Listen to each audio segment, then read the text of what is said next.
I'm gonna tell you a little secret. We're in Cuba. It's not really a secret, but we didn't really tell anyone, so surprise, we're in Cuba. We are here for 5 days. We're going to explore Havana and some other places around here. We came here with the organization Living Waters for the World, so we're gonna tell you more about that later. What up? We out here in Atlanta. We're on a layover, and it's really early in the morning, which is why I'm wearing this. We woke up at 4 a.m. But yeah, we're going to Cuba, and we're so excited. We're gonna talk to you guys more about why we're going to Cuba, and it'll all make sense, but not right now because I'm tired.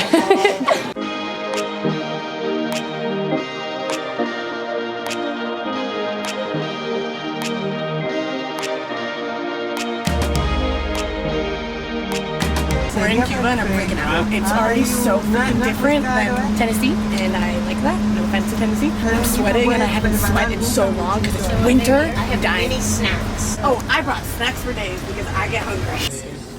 Would you like some? Mm-hmm. Good. Hola.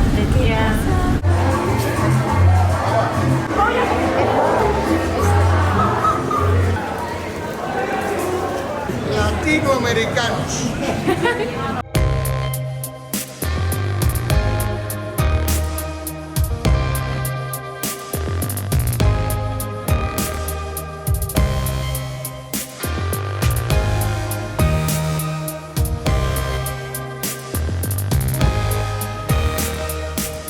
What up?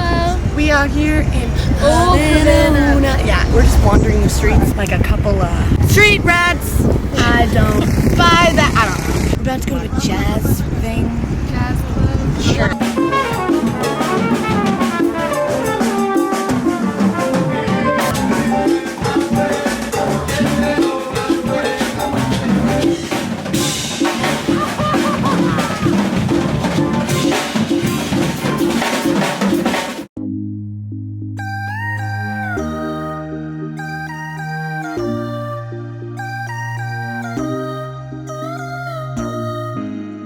Hey guys, take a seat, pop a squat, grab a snack, because we're gonna talk to you about something. So I didn't really understand what we were doing until we got here, and then I went into the bathroom to brush my teeth, and they're like, look, you need to not do that. You need to use a water bottle, that's safe water bottle, and pour it on your toothbrush, and then brush your teeth, but do not use the water from the faucet.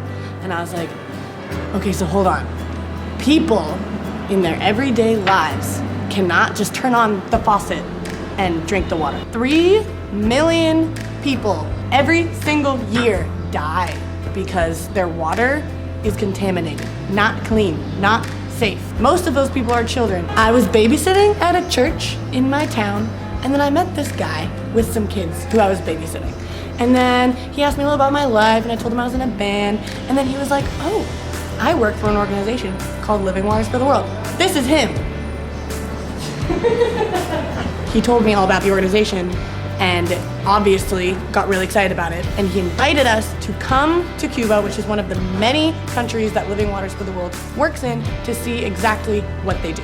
So our good friend Steve and his buddies at Living Waters train volunteer teams from all over to come to communities that have dirty water and teach people in the community to run systems that filter the water. It's people like me and Sean and you and your cousin. It's normal, average, wonderful people who get trained to go all around the world and help these communities. It is about going into the communities with the materials to build the water filtration system and having the people of the community build it so that they know how it works, so that they know how to fix it if it breaks, replace the filters, keep it running, because it can't just run on its own. And once the system is up and running, this is what happens.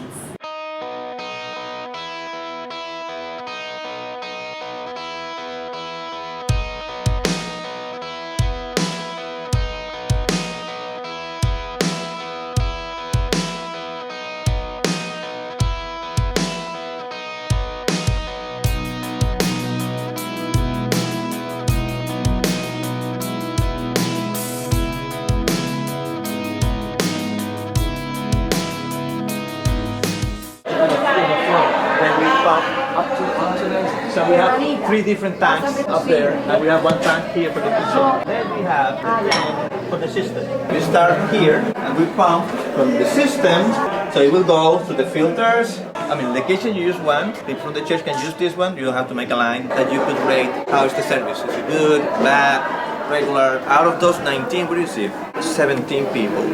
Service was excellent. Can you speak just a moment about what the lack of clean water has been doing for folks and how you see the change in people? Potable water from the city isn't good enough. We are used to having it at this time, but then you have a lot of problems with, diarrhea and things like that. Also, if you have some stomach troubles or something, there are people who say, since I'm drinking this water, I have no troubles.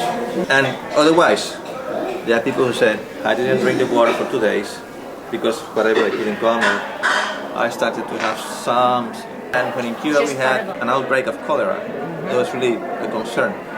The recommendation was go to the church because they have good water. So we saved a lot of people providing water. What's been so beautiful about this ministry is as we trained back in the old days, some people came into the world and tried this and they learned, they would give feedback back to the organization, which we then adjusted our training. Okay. Sometimes you have a trouble and you make consultation with other churches, other people who have the system. I'm having this trouble, And that's why we call it a do this or network. do that. Because Daniel's church can say, oh my goodness, we just had this thing happen, and he can reach out to other water churches and say, can you come over and help me do this? And so they help each other. Through the entire world or just Cuba? 11 No, we're here in Cuba. But we have 10 countries where we have this kind of system. I think that's a valuable lesson for us to understand, is that in a place where we take clean water for granted, we turn on a tap and we don't go, am I going to get really sick if I drink this? Or we don't think about that. In another context, being able to provide clean water is the most valuable thing other than offering the love of Jesus that you can offer our community. People boil water if they have the energy. They will boil the water and then drink the water.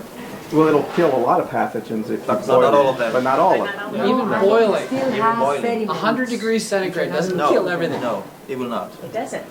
It will not. This unit over here is an ozone generator, an O3 molecule, an unstable molecule, and that zaps anything else that's left alive that got through the filter. It's called a disinfection step. And so once it gets through the disinfection step, you've got your Giardia killed.